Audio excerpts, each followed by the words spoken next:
வணக்கம் அன்பு நண்பர்களே, வெல்கம் டு கரச்சல் கிச்சன். நம்ம கிச்சனில் பார்க்க போகிற ரெசிபி இன்றைக்கி என்னென்னா, ஒரு மைதா ப்ளஸ் உருளைக்கிழங்குல ஒரு ஸ்நாக்ஸ் செய்ய போகிறோம். அதுக்கு ஒரு கப் மைதா மாவு முதல்ல எடுத்துக்கோங்க. எடுத்துகிட்டு கொஞ்சம் அதில் நம்ம தேவையான அளவு சால்ட் ஆட் பண்ணிவிட்டு, கொஞ்சம் நம்ம இதில் ஆயில் சேர்த்துக்கிட்டு என்ன பண்ண போகிறோம் அப்படின்னா, இதை நல்லா பிசைஞ்சு எடுத்துக்கிறோம் தனியாக முதல்ல. கொஞ்சம் நல்லா பிசைங்க, அப்போ தான் ஓரளவுக்கு சாஃப்டாக இருக்கும். ஸோ பிசைஞ்சு எடுத்துகிட்டு ஒரு கவரில் நம்ம இதை கவர் பண்ணி ஒரு 30 to 40 மினிட்ஸ் தனியாக வச்சுருங்க.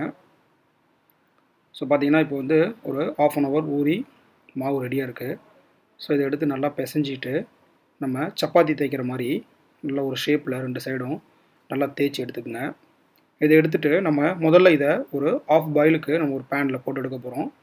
நல்லா பேனில் எண்ணெய் கொஞ்சம் லேசாக விட்டுட்டு காஞ்சதுக்கப்புறம் இந்த மாதிரி போட்டு 2 சைடும் நல்லா பாயில் பண்ணி தனியாக எடுத்து வச்சுக்கலாம். பார்த்திங்கன்னா இப்போ ஓரளவுக்கு இது பாயில் ஆகிடுச்சு. ஸோ இப்போ இதை நம்ம எடுத்துக்கிறோம். பார்த்திங்கன்னா ஏற்கனவே நான் உருளைக்கிழங்கு பாயில் பண்ணி வச்சுருக்கோம். அந்த உருளைக்கிழங்கோட நம்ம நல்லா அதை மசிச்சிருங்க. அந்த உருளைக்கிழங்கு கொஞ்சம் சால்ட்டு, கொஞ்சம் கரம் மசாலா சேர்த்துக்குவோம். சேர்த்துட்டு நான் கொஞ்சம் கேப்சிகம் சேர்க்குறேன். கேப்சிகம் வேண்டான்னா கூட நம்ம வெறும் உருளைக்கிழங்குல மட்டும் செய்யலாம். இது நான் கொஞ்சம் கேப்சிகம் சேர்த்துட்டு இதெல்லாம் ஒன்றோட ஒன்று நல்லா மிக்ஸ் பண்ணி எடுத்துக்கிட்டு நம்ம பார்த்திங்கன்னா நல்லா மிக்ஸ் ஆகிடுச்சு.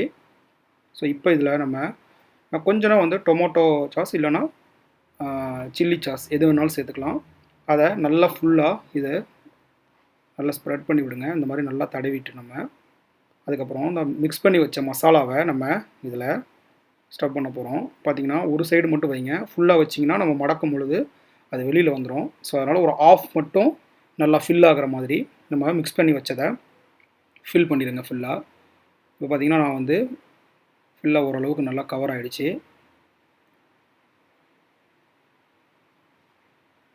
ஸோ இதை நம்ம என்ன பண்ண போகிறோம் அப்படின்னா, ஒரு சைடில் வச்சுட்டு இதை அப்படியே கவர் பண்ணி நம்ம பேனில் 2 சைடும் திரும்ப நம்ம ஃப்ரை பண்ண போகிறோம். இது ஒரு ஈவினிங் ஸ்நாக்ஸாக எடுத்துக்கலாம். ரொம்ப டேஸ்ட்டாக இருக்கும். ட்ரை பண்ணி பாருங்கள். நான் கொஞ்சம் இதில் சீஸ் ஆட் பண்ணிக்கிறேன்.